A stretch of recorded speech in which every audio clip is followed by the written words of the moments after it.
Hello, hello everyone. I hope you can hear me, see me. And everybody stream in. Welcome to this new webinar where we're talking about the regulations, about getting success, fighting against regulations. So it's such a great topic.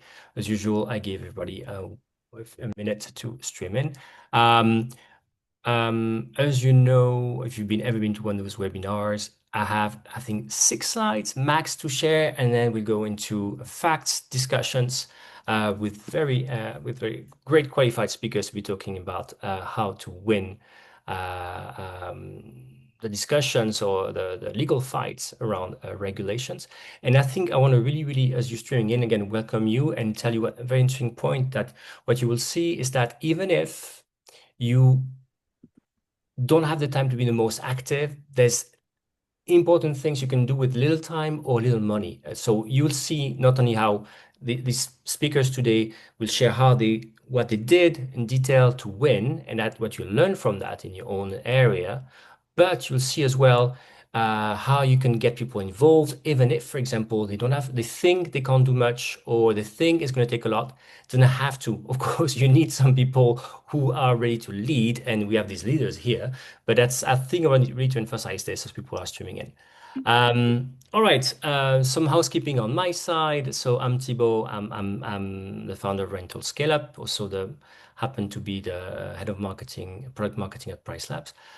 You can ask questions in a Q&A section, but before we get started, just let me know in the chat where you're based and maybe how many properties you have. So maybe who knows, given depending on where you're based, we'll may be able even to react and talk about the regulations in your market.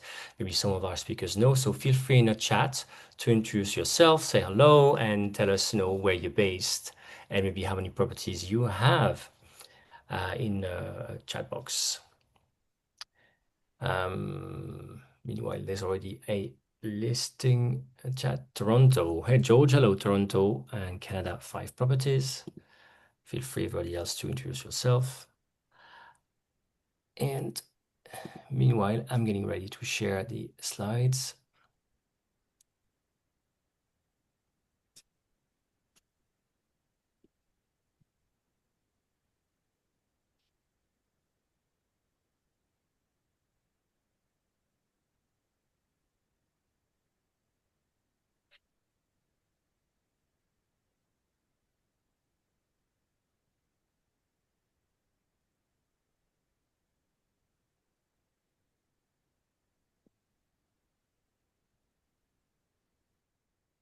All right, I hope you're seeing the slide. If not, just shout, let me know. Um, let's get started for many as people are streaming in. And let's not lose time on that. All right, so as usual, this is being recorded. So you get the recording, and a lot of you watch it in your own time because you may be busy. We understand that. We'll talk about how speakers today are winning against regulations and in key examples in markets in the US, in UK, in Portugal, right? So it's not just about these markets. You have sort of recipes you can use. I will introduce myself, so let's not spend too much time on this. Rental Scale-Up is part of PriceLabs, and we have a free newsletter every week, a podcast, and you are actually watching the video version of the podcast, so do subscribe to it. Um, we'll be talking with our speakers. They're going to introduce themselves in a minute. Basically, the idea is like for you to understand what regulations were in their markets, how they went about it, how did they win, and also speaking of takeaways for you, what can you learn? What would they advise you to do in your own markets? All right, up, forward is better. So they're going to introduce themselves in a minute. We have Filipa, who's for talking for the Portuguese market, founder of Rent for Rest and vice president of the Portuguese Association of Short-Term Rentals. Tyann, president is in Missouri, and she also, of course, has her own properties, Branson's Family Retreats Missouri House, and she's also president of the local association in Missouri. And finally, Merilee Karr, she's CEO of UnderTheDoormat Group, the co-founder and former chair of the UK Short-Term Rental Association. But let's have themselves introduce properly in more friendly way, and I will stop with my slides.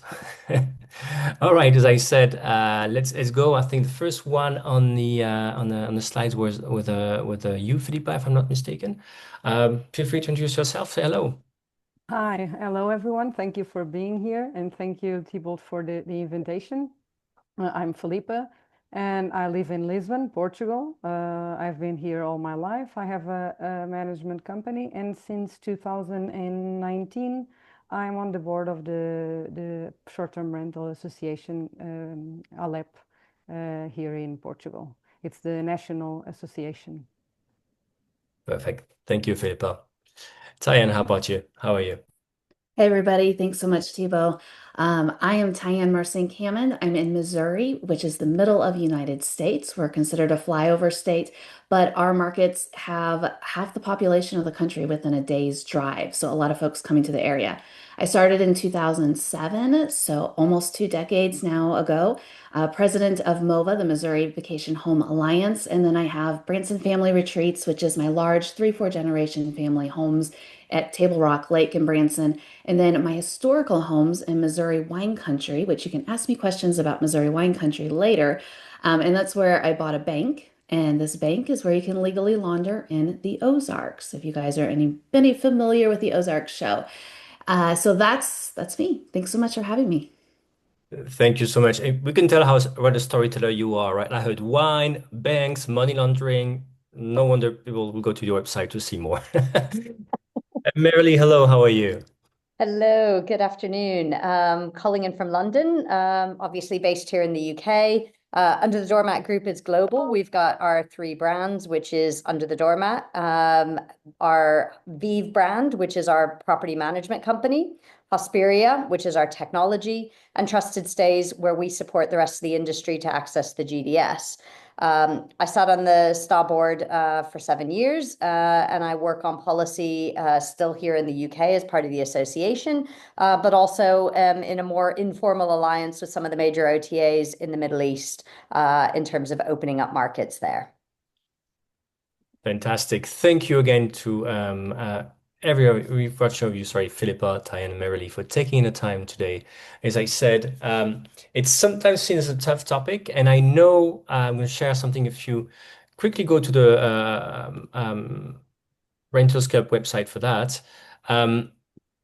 It's a topic we talk about a lot. Boom, boom, boom. If I do have the right page, that'd be fantastic. Where is it? Bum, bum, bum. Right. Sorry about that. I have to take out, I think I have to get out of the full sharing. And we go. If you ever see, if I'm not struggling once with sharing on Zoom, it's not a real presentation. What I meant to say is that usually on Rental Scale-Up, we're guilty, right, of talking about regulations under the Airbnb angle. True, Airbnb is doing a lot, right, and is always in the news because they have big PR, but you will see with these speakers what's happening on the ground. And it's true that regulations are sort of invading the Rental Scale-Up website these days. I mean, we talked, for example, recently, like I think yesterday in the US, for example, I think the candidate for to become the mayor on the Democratic side is Zoran Mamdani, and he's fiercely against short-term rentals. And Airbnb spent about $5 million advertising against candidates that were against short-term rentals, among which this one. So just to say, short-term rentals regulations are a big thing. I don't know. I'm looking at this one. I see Athens bans new rentals until 2026. In the EU, last one I will share again today is that Airbnb, for example, shared a study on over-tourism. And what was interesting as well, I think it's Yuvika who summed it up on our website and gave her viewpoint on this, is that they were really interestingly sharing that the big drivers, according to them, according to their data, narrative is important, is actually low-cost airlines and cruises in some cities like Amsterdam, for example, that's for sure. They are the ones driving over tourism according to them. And actually, most people stay in hotels, and the growth even in cities like Amsterdam, for example, which I know pretty well, the number of there's strong bans against short-term rentals, and yet the number of tourists is going up, and that's being driven, well, at least people who are getting the tourists are the hotels. So it is interesting. I just wanted to share that again, but it's not because Airbnb, it's easy for a media like Rentals Club to talk about what Airbnb is doing because Airbnb is making sure they do things and they have a marketing PR team, sorry, behind to make sure we get the news, right? But let's talk about the wins that people on the ground, we have these great speakers did. And how they went about it. Maybe I can start with the UK with Merilee, right? So in your case, let's just start about trying to understand what was the situation and what did you have to fight against and how did you win in your case? Well, look, the UK regulatory environment has been relatively stable for quite a few years. Unlike places like the US, where you actually might even have down to local jurisdiction, it is typically done nationally.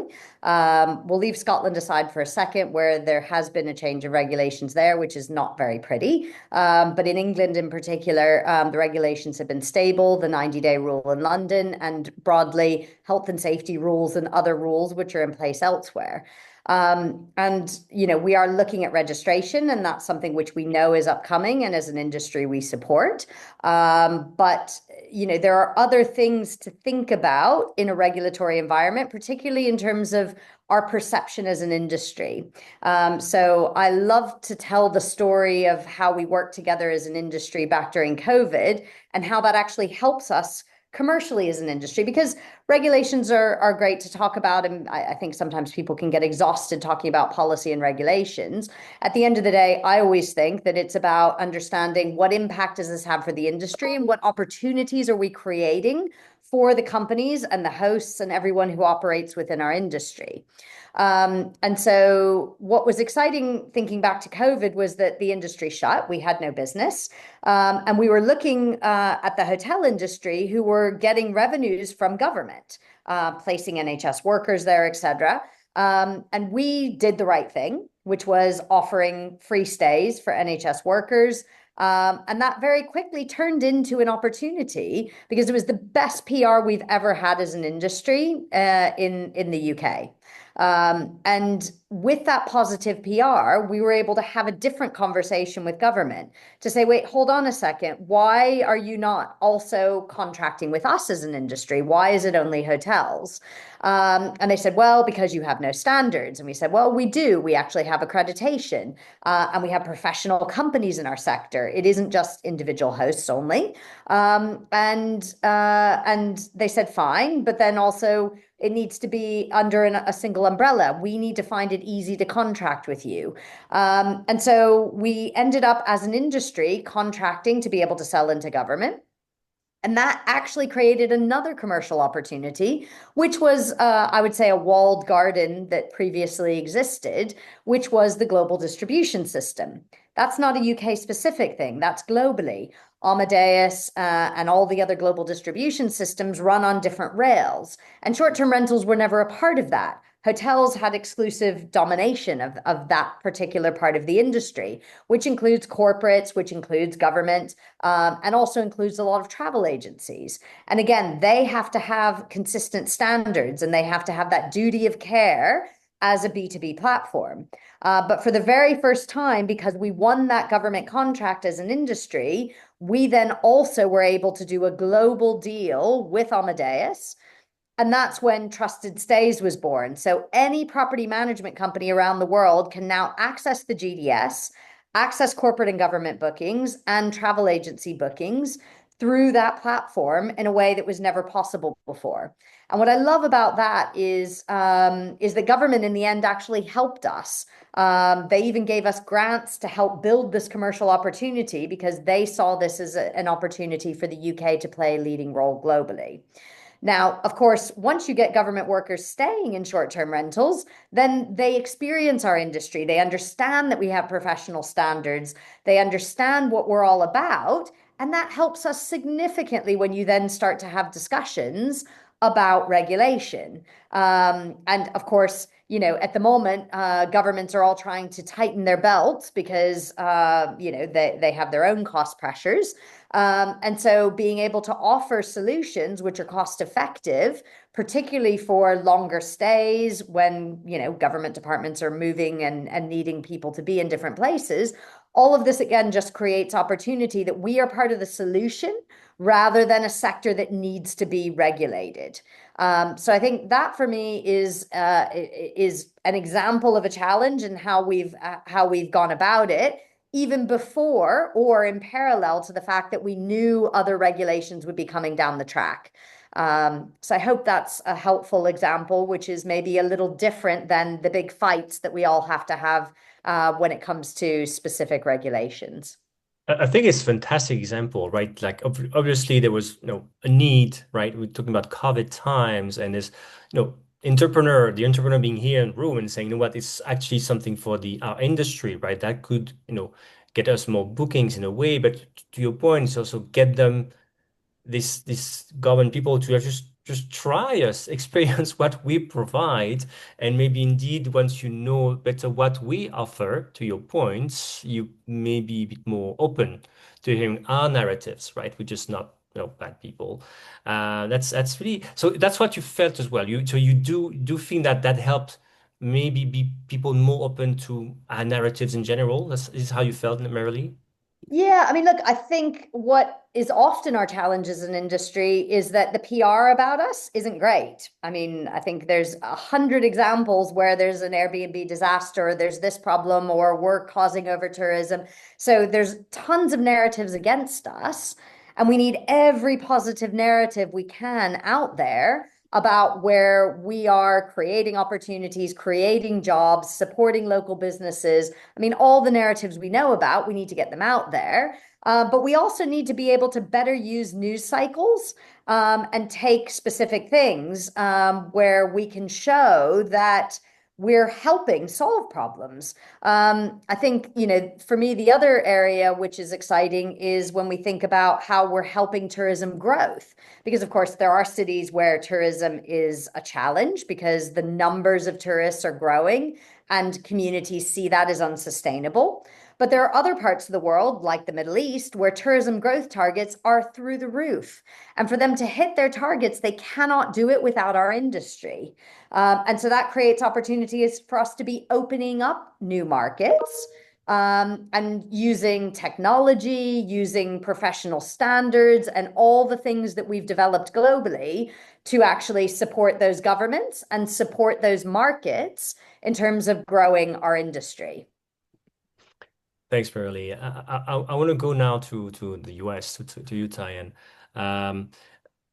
We talk about misery. So tell us more about the market, what's happening, because I think right now you're facing these regulations, and I know also I see it in the chat. I saw this Sebastian here who's actually also facing regulations right now in Texas. So I don't know whether that's going to be relevant, but it's again good to have everybody listening in, people who are right now in the middle of these fights. But Tyann, share with us what's the situation right now and what are you doing to try to win?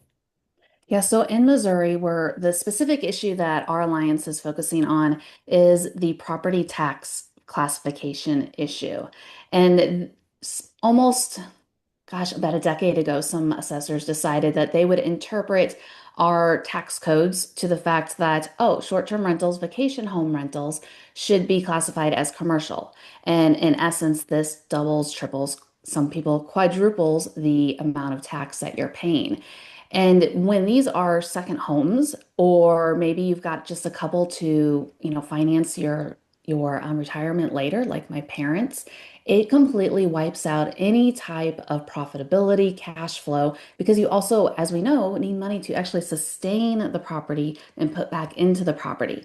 So seeing this very big pain point within our state and what's happening, us as Alliance with representation across the state, we decided to tackle this issue specifically and get clarity on it at the legislative level instead of letting each of the counties make their own decisions. That's very ambiguous and depending upon how that assessor felt, because there's well over 100 counties within the state.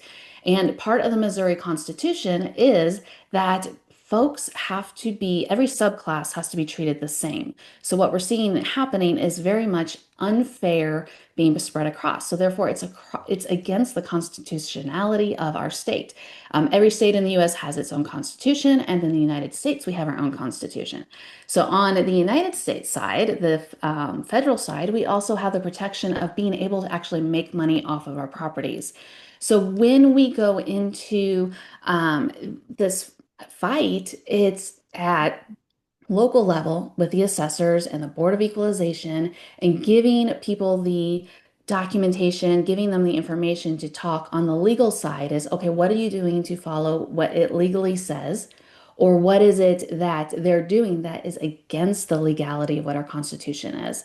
And then on the legislative side, giving what we did is last fall, very, very late in the game because the Missouri the legislative session is only a few months long, January through May.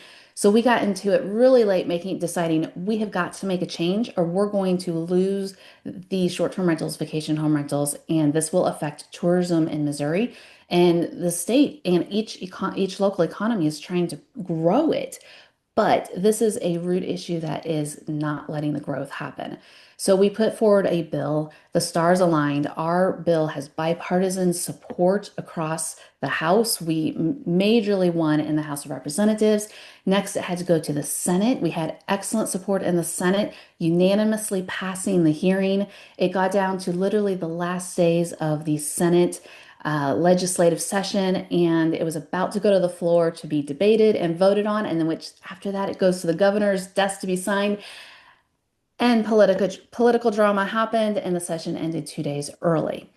So what happens here is we have to start all over from scratch. So we already have a strategy in place to get this bill again into the legislative session for next year. But to Merilee's point with seeing a need and helping to support tourism in the state, we're looking ahead to what's happening with the World Cup coming to the United States next year. And one of the host cities is Kansas City, Missouri. And with the strict regulations they started putting in, they've been losing their short-term rentals. They're dropping like flies. And with the additional pressure of the property tax reclassification, they're starting to lose more. So we went into action, and I just want to give a huge major shout out to my VP of MOVHA, who's also the president of the Kansas City Short-Term Rental Alliance. Susan Brown has done her best to get the information to the leaders because there is a false narrative, as Merilee said, and to educate them, hey, this is what's going on, this is how you can help. And she's been able to have an ordinance passed at the Kansas City level to postpone the property tax reclassification and working with the cities to open up the regulations so that the Kansas City area can meet their commitment for the World Cup for lodging and activating more short-term rentals. Okay, that's a lot. Thibault, I've got a second part, but that can be later in the webinar that we can talk about that. Yeah, exactly. And we talk about that. And thank you so much for your example, Tyann. I mean, again, when I'm looking a bit about the people attending, I think it's like the usual thing, short-term rental advocacy. Sometimes we have fewer people, but the people in the room are just amazing. I'm going to go in a minute with that, but what I hear is, as you shared, I guess most people in the room know here now regulations, how important it is to your point, to just follow, to know when I know when some people are in session or not, being on county level, state level, and when you have to do something, and whether there are important deadlines that you can't miss. You have to think start over. It is crazy, but that's how it is in a way. So these fights also depending on that, so getting on our how that's why I really like you also mentioned this person, I think Susan you mentioned, right? Mhm. It takes a team, right, to be able to do all this. Yes. And again, and before going to Filipa, I just want to mention a few people because I said what's important to me here today. I can see that we have people here who have very deep connection are in really working on this advocacy, right? I did mention earlier already, for example, let me go back to this. Sebastian Long, right, who's based in Houston, Texas, British French. That's pretty good. That's a good mix. He's the founding president of the Texas Short-Term Rental Association, spending last year working to improve STR ordinance to be implemented. For example, I see George Emerson, who says he can tell us anything about what they did in Toronto to roll back new regulations last year.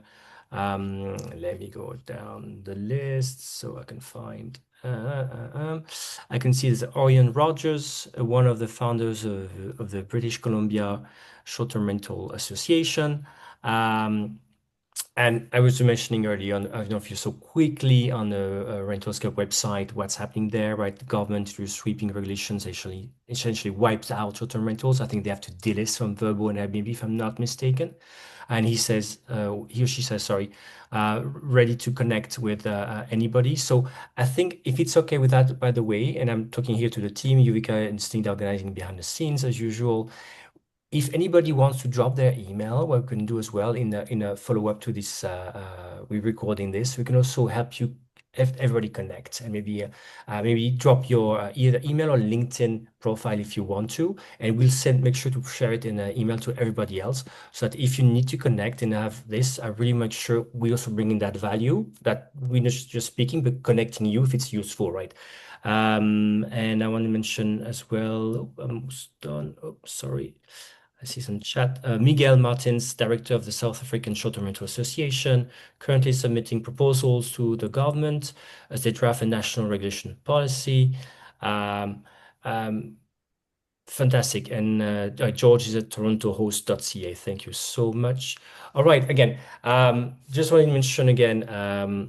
So let's do that as usual. I will talk about this. Usually it's a network of people who are very dedicated to the topic, who know a lot, and are ready to talk to each other across channel, and then how we then can actually help more people get involved in the industry. I think that's exactly what we're trying to do.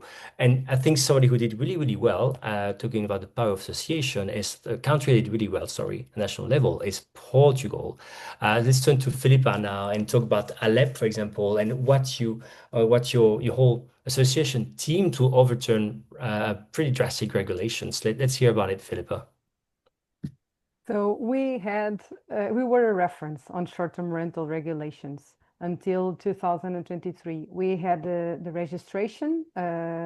We had the registration since 2014, if I'm not missed, and then in 2018 we started the national registration, and we had a regulation with the security health measures. So it was, I think, a fair regulation and a good example. Then in 2023, out of nothing, a new package of regulation started. It was called the Mais Habitação, which means like more housing. And this package of legislation has 8 terrible measures. Each measure was worse than the other. So like a huge tax increase, like Tyann said it was happening. In 5 years, all licenses would finish, no renewals. The neighbors, if they wanted, they could shut down short-term rental just because, without any reason. If the neighbors get together and say, we don't want a short-term rental in our building or in our neighbor, want to close it, and for no reason, changes of use. So there was a lot of, it was 8 measures, and we needed to focus on each of these measures because it was all the measures, each measure was terrible. So altogether it was a terrible nightmare. And like Merilee told, the problem here is the public perception. And we are talking about sometimes what can be seen as a business against lack of housing. So you have always the old lady that was kicked off of an apartment and has no place to live, and poor lady that was kicked off by someone who wants to turn that apartment in a short-term rental. And this story is stuck with the public perception here. And it's a story that it's very difficult to go against because everyone needs a place to live. Everyone needs housing. So, and we cannot fight against this with the data, because if we tell, but we don't have short-term rental, it's not so significant, but we are talking against something that everyone needs. Everyone needs a house, and everyone will feel sorry for the old lady. So even if it's one old lady and the other properties were vacant and if all the other properties were abandoned for years and years, and even if we rebuilt the cities, because we had a lot of people saying, yes, I know that short-term rental helped to rebuild the cities, but it also take that apartment to that old lady. So this public perception, it's very difficult to go and to go against.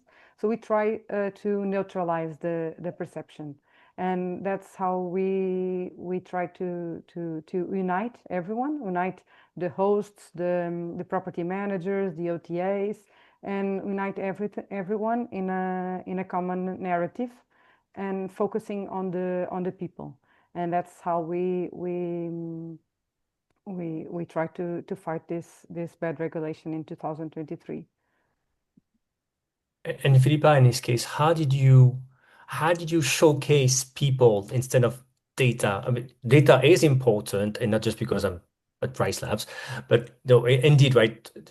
Sharing like how many short-term rentals are in a city, or talking about how much money we're bringing to the things is important, should be there, but the narrative is about people. How did you do this? So what we try to do here, we try to have a group of people from different backgrounds, owners, managers, people from social groups, social Facebook groups, and we thought about a common narrative. So we thought about how can we, what is the most important message that we want to pass. And here, and as you mentioned in the beginning, tourism, it has a big importance. It's very important in Portugal. Tourism, it's not everything, but it's a big part of the Portuguese income.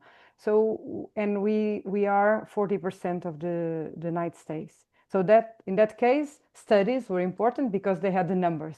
But then we said, if you are killing short-term renters, you are killing the tourism. And this was the message. This was one of the messages that we tried to pass time over time. It was this message. And the other message, it was that you are destroying the lives of the people that live for short-term rentals.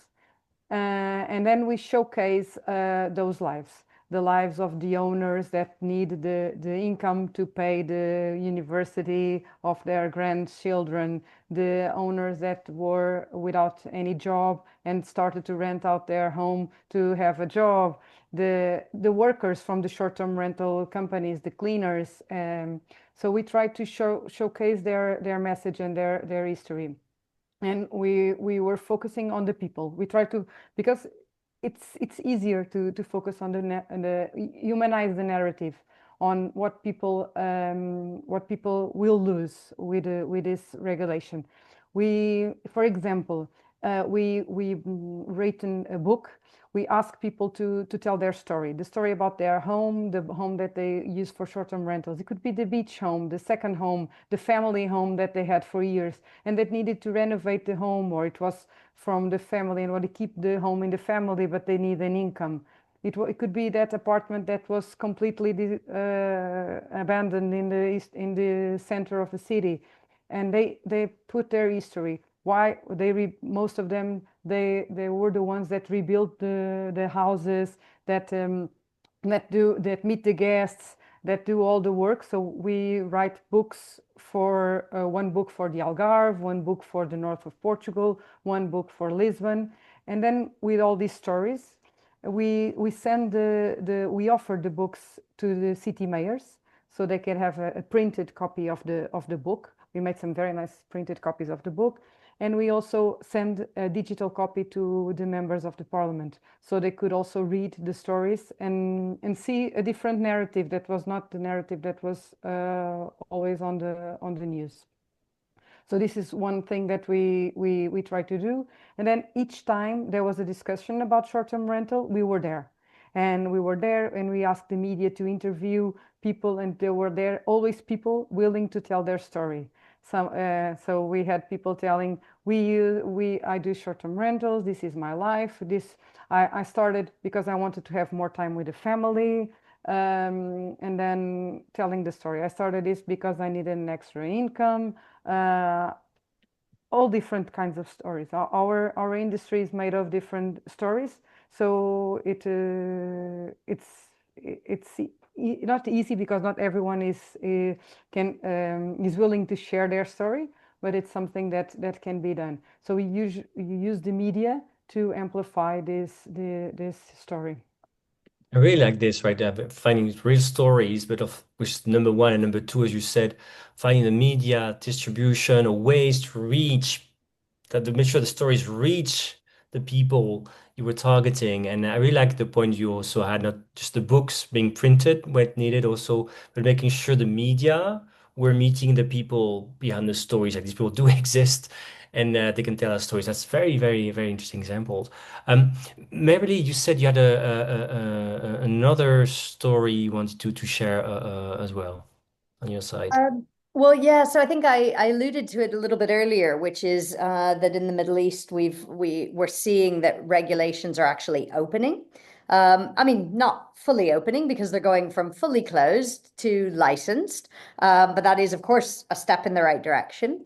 And I think one of the things that for me has been exciting, I've been working with the Omani government for the past couple of years.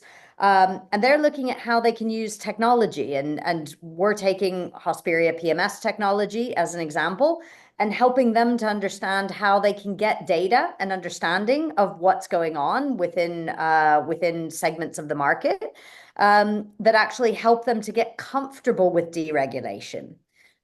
Because I think often what regulators are afraid of is that, you open up something and then there's floodgates and everything is out of control. And to the point around taxes, that they don't know if they're going to collect the taxes. And then what if the hotels lose out on taxes? And what about competition? And so there's all these things running through their heads. And so what ends up happening is you have situations like Saudi Arabia, where they actually deregulated and now have an open licensing system. But instead of promoting it and saying, oh, short-term rentals are now open here, etc., they opened it and created the legislation, but then actually stopped there because they got scared. And they were like, well, what data do we need? And how are we going to make sure that a sector which is very fragmented from their point of view, lots of different operators, independent hosts, small property management companies, how do we make sure that we've got the right controls in place in order for us to support that sector growth, but also to make sure that you do have the right standards in place within markets where they maybe don't have the experience. And so I think it's a great opportunity. Obviously, the OTAs are working together at a public policy level with governments, but there's a huge role to play for property managers in these markets. Because where you have immature markets, you need the professionalism of property managers. And you also need the technology, which helps governments get clarity on, well, what growth is happening? How can we measure this success, et cetera? And so I think some great opportunities there. I certainly welcome collaborating with other companies across the industry as we work to open up some of those markets. And I also think that that professional property management is going to be critical. We're actually even working with sort of long-term rental companies. We're working in Oman with big brands in the real estate sector. And I think all of that also helps to build the credibility of our industry. So, great examples again of where it isn't all doom and gloom. Sometimes it is actually big opportunities in front of us. And I think, again, where we collaborate and work across the industry, it makes us stronger. I really love it indeed to your point, right? We have like a national example, we have a county level or state level example, international markets, and how hopefully with an event like this or more like people meeting maybe today and connecting to each other do obviously the speakers would share as well your LinkedIn profiles, right? But do contact, if you think you can. Sometimes we think, oh, it's not the same market, but there's things we can learn. Just talk about, maybe I'm pretty sure Merilee may have met somebody you should be talking to and, connecting each other where people maybe have fought against the same type of regulations you're facing right now. That can be helpful. Um, I will start with Merilee and go back to you, Tyann and Filipa. So we hear about involvement, and we just had this poll when we, again, people probably attending today pretty motivated by short-term rental regulations, right? And still 40% says, what's held me back from getting more involved has been number one, lack of time. Number two, I'm afraid it won't make a difference. So all three of you, and I'm going to step back now, let you all three talk about this. When you hear this, I don't have time, it won't make a difference. I understand that. How do you feel about this, and what have you seen that could be working, even if I don't have time or I think it won't make a difference? I All mean, right. I think it's an interesting one because I chaired the association in the UK for 7 years, but actually hired a CEO, Andy Fenner, who's fantastic if any of you haven't met him. Because actually I've now got 2 kids under the age of 3, and finding the time to lead that alongside of running a company and also having 2 young kids just wasn't possible. And so I think it's an interesting one because everybody will be able to contribute at different moments in time, and I think that's something Tyann has a really strong belief in as well. But my own experience is also that you can dive into different things and support in different ways. But I would also say that there's so much that you do for your own business that if you just would share some of that, that would also be helpful. Associations are dying for examples. Your ability to talk to the press, talk to your local representatives. It doesn't take a huge amount of time to do small things. And all of us doing small things adds up to an industry that gets heard. So I do think that's important. And the other thing I would say is don't underestimate the value of just being a member of an association. You'll get value of it because you'll receive newsletters, you'll be better informed. It is beneficial for your company, and the small amounts of money you have to pay to do that should be an absolute no-brainer. But associations cannot do their lobbying if everybody doesn't pay for membership. And so I would just say to everyone, whether it's you or whether it's convincing other industry colleagues that it is absolutely a table stake that everyone signs up and pays their annual dues to the association. I think that has to be there across the industry. That's why the hotel industry can beat us, because all the hotels pay their membership. And if we just think always it's somebody else's responsibility, that's sad, and we're actually hurting ourselves. So I think, there are lots of different ways that people can do things, but everybody can do something, even if it's small, and even if you don't currently have extra time. As Rent Responsibly reminds us, if you're not at the table, you're on the menu. And therefore, you want to bring your chair. I hope you guys can see this. I bring my chair. I was given this little chair because I don't have a big chair. That is the Senate hearing room. When we filled that room up of folks from Missouri and industry supporters and said, hey, we need to change this legislation. Now, as Merilee said, we are all in different seasons of life. My sons are just about out of the house. I have one more left. But 10 years ago, when I was doing this, I was a single mom with 3 young kids, and there is no way at all that I could spend the time that I do now, or the knowledge or the passion to do it too. Because if you get around me, especially, and maybe not, this is coming through the streaming and the video, but this is one of my hot buttons, and I will stand up for it as you see me doing now. But you might not be in that season of life. And as she said, there are little things you can do because you can still bring your chair to the table. That might mean, hey, I'm going to give $1 per stay. Maybe you'll give $2 per stay. Just make that commitment and give it to your local alliance. Make sure you're a member of the alliance. In the United States, just this week was launched the Right to Rent Collective. And what that is doing is it's funding the legislation and lobbying and admin that goes into all of these alliances to support the industry. It's really, really cool what's going on because it does take money. So if you don't have time, as Merilee said, encourage you, give the money And there are also times to volunteer where you can just give your feedback.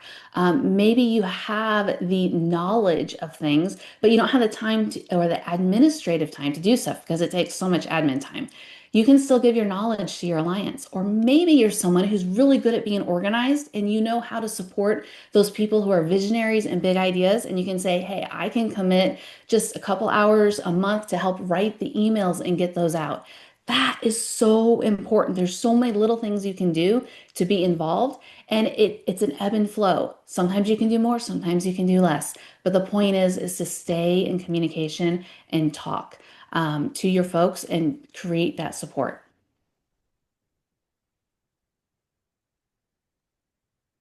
I support everything that Tyann and Merilee told, and I just wrapping up, I would say if you have an association, of course you need to join it right now. And you can always help the association if you have time available. What we did when we were fighting against the regulation, we asked for help, and a lot of people helped. We had people that said, okay, I don't have time, but I can check on the social media and on the X, or it was Twitter at the time, I think. So to go there and see the posts and make comments and see how is the feeling. When we needed to go to the parliament and we need to have a lot of people there and show faces, we had people that said, okay, I will organize this. I know the message that needs to be passed out. I will organize people to go to the parliament. So we had a lot of people there in front of the parliament willing to share their stories. If we needed someone to be on the media, we would call, and we had some owners that said, okay, you can count on me. If you need someone to be on the media, you can count on me. I can tell my story. And these are small things that you could do. We also had a crowdfunding that helped us a lot, because legal advice and studies, to have numbers, to have data, they cost a lot. So the crowdfunding helped a lot. And as an association, if you don't have an association, if you are in a place they don't have, you need to start one and to have a seat at the table, of course, because you need to have not just the hotels on the table, but you also have to have the short-term rentals, and you need to normalize that short-term rentals are a part of the tourism, and that they need to be heard. So I think when people think that they don't have the time, they need to start now, because it could be later, and then later they will have all time in the world because they will not have a short-term rental business to manage. So it's better to start now when they don't have the time and they have the business. Indeed, indeed. As I always say, we rest when we're dead, and then suddenly we don't want to wait to be dead to take action. Question for everybody, one of you again. I think that we just had a poll and people said the first thing I would need would be templates, example. And we talked about rent responsibly, for example. Maybe Tyann, can you explain what it is for people maybe who don't know in the US, who are not in the US, don't know about it. But what are the resources? Because I think it's kind of tricky, right, to get not many people have such templates, right? Usually we develop them as we go about any fight. But if there's any resources we can do, or is it more about connecting with people? What would you do if you say, as we saw on a poll, first I need kind of templates on how to talk or to write to my local representative, for example. But Tyann, let's get started maybe with rent responsibly. What is it? So, Rent Responsibly was created to support advocacy and alliances, because the alliances, we usually come together when there's a pain point, when something's against us, and then it falls apart. It just happens over and over again. But the real strength is when you stay together and you continue to support one another and start making change later down there, not just battling against negativity. So, Rent Responsibly is they've created that structure and those resources and support so that folks can look at it and be like, oh, that's step one, that's step two. Instead of sitting here thinking, oh my gosh, I don't know what to do next. I'm in the middle of just losing everything and I don't know where to start. So they've created this resource and for people to come together, you can talk, and they put out information publicly, or you can have your alliance join them. And they also provide the administrative work as well. So to me, it's really cool to have those resources available. And then you have the strength of others that have walked the road before. So you can say, oh, well, MOVHA has been pushing through and trying to change legislation. And in Portugal, they've been talking about, okay, we need to use people's stories. And here we're in Missouri, we're like, yeah, stories, exactly. That's how you make change and those resources. Now, on the flip side, if you are trying to challenge something legally right now, such as us Missourians going before our assessors and what's called the Board of Equalization for these property taxes, stories aren't going to work because they have committed to uphold what the law currently says. So at that point, you need to look at what type of research and resources do you need to challenge the current law as it is. So looking at your alliance, looking at other places that have been doing it as well. Last week with Missouri, we ran a webinar and we gave the information away. And yes, we did ask you to put a little bit of dollars towards it so that we can help raise funds, our just little way to raise some money because we're giving such valuable information. But look around you. Look, contact Merilee, contact Filipa, contact me. You need to talk to the people who walked the road before, and we can all pull the support together.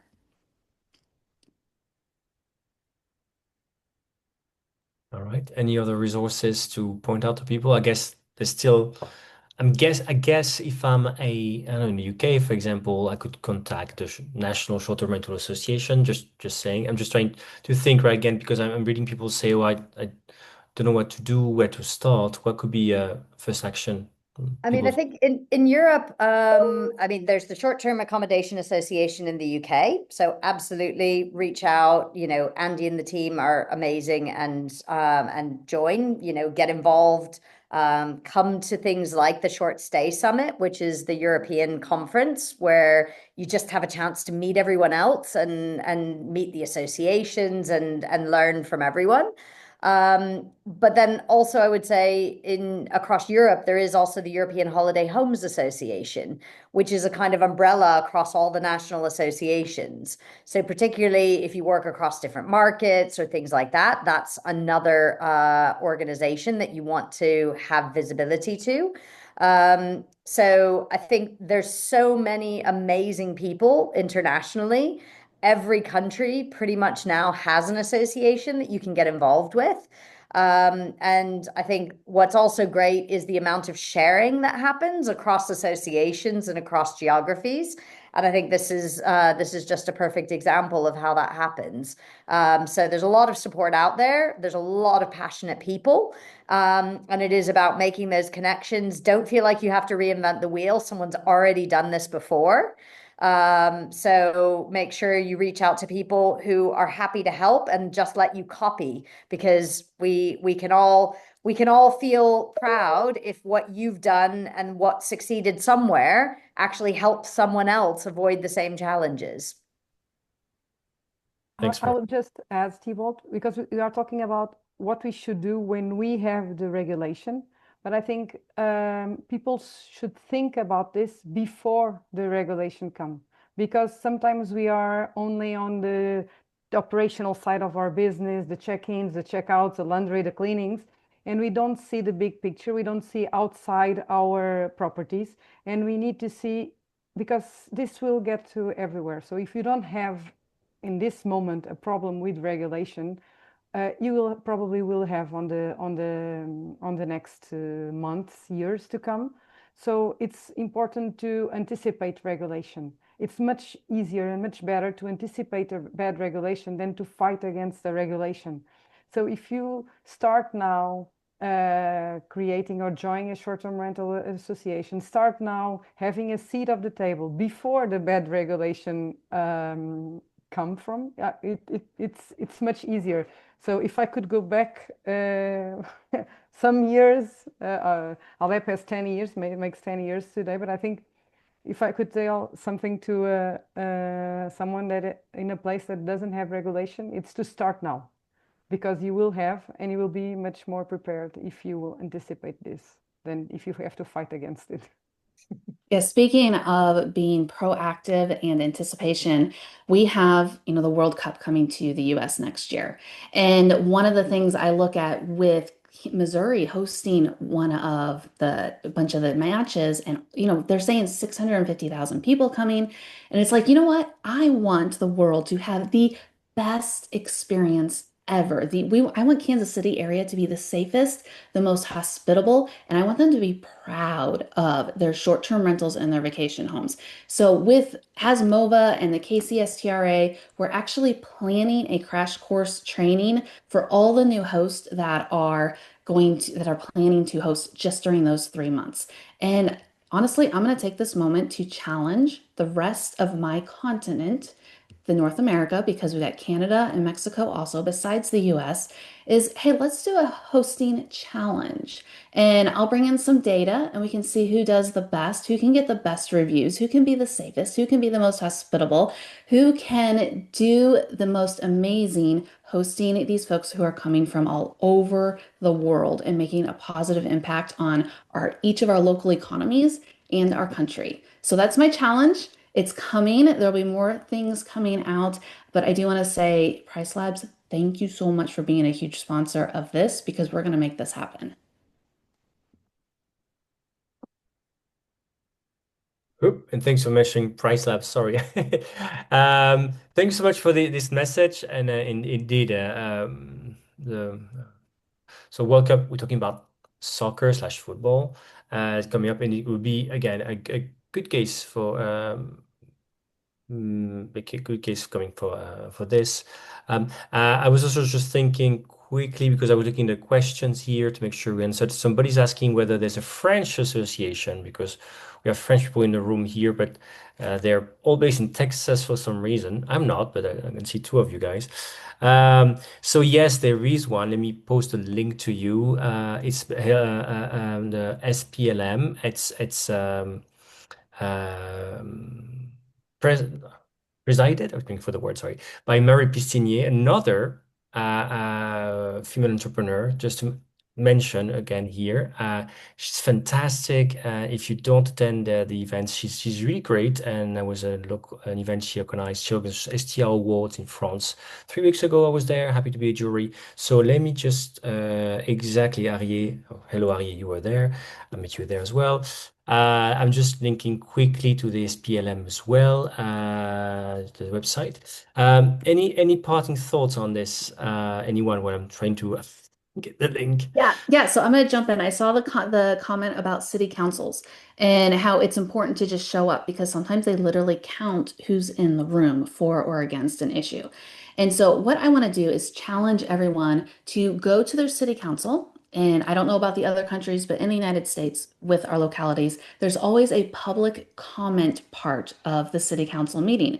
And you can show up and speak. Normally, this is the time people come and complain and say all kinds of negative things. And this is where they say, oh my gosh, I can't believe it, that short-term rental over there. And I'm so, it's so horrible. But instead, I want to challenge you all to show up to your public meetings, the city council, and in that portion, tell them about the review that you got that week, about how that guest just loved the town. Talk about what restaurants they went to, talk about the reason they were there, and put all that positivity back in, because our city council, our legislators, our leaders, again, they don't know what they don't know, and it is up to us to show them, and we can do that in a very positive way. Yeah, and I would second that. I think there's a lot of education that has to happen. I've met with many MPs through the years in the UK, and often just starting by explaining our industry. Who are the OTAs? What are property managers? What are hosts? How do we work together with local businesses in our areas? What's our supply chains? Like, they have no idea. And so just having that conversation and explaining how the industry works, how many people are involved. This is not just some big global corporation, Airbnb. This is actually loads of local people who benefit from what our industry brings. And you just see the look on their face changing when they start to realize actually how much value our industry provides. And I think don't underestimate the value of every single one of those conversations of education, how that changes perception. And perception is often more powerful than any other tool out there. So I'd encourage everyone to just once a week have a conversation and educate people, because you never know who they're talking to and how that impact spreads. Totally agree. That's the same thing we see here. Exactly the same here in Portugal.